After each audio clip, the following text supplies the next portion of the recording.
This is Psychology Week 9 video, and this week I'm not going to focus so much on the questions that are in the written portion, but instead focus more on what surprised me, because I find that the surprising facts are more of what I can relate to, and it's probably a lot more interesting to watch when you have to write comments on the videos.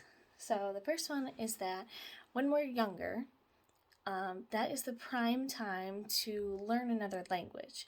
And I thought that this was very interesting because there are moments in our family where I speak French with my parents, and a lot of times it's to say things, sadly, behind my nephew's back.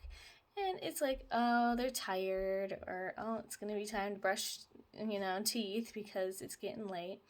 And if I say those in English, they get very angry and not very happy.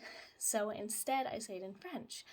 And there was one day I was saying, oh, le garçon est trop fatigué aujourd'hui, which is, the boys are very tired today. And the youngest, who is almost 6 now, realized that fatigué, which is French, means tired in English. And so now when he comes home, I go, oh, tu es fatigué? And he'll go, oui, I am fatigué today. Just all matter-of-factly. So it's very interesting to see somebody so young understand concepts of another language at such a young age.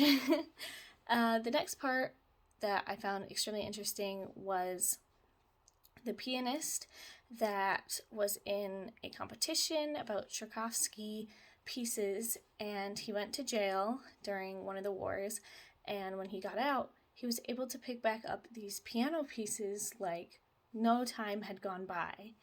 And I thought this was very interesting because I had taken piano for 8 years, and I just recently stopped in July because college was starting up and I knew I wasn't going to have time to balance the two of them. And there was this one piece that I had played that was called Moonlight Sonata by Beethoven, and just recently trying to keep my piano instincts in sync with my body and not lose all this practice that I had done, I took it out and I was like, you know what, I'm just gonna try it and see how I do. And at first I was very bad and made lots of mistakes, but by the time I got halfway through, I started to remember different hand positionings on the piano and different techniques that I had used and the syncopations and all the rhythms.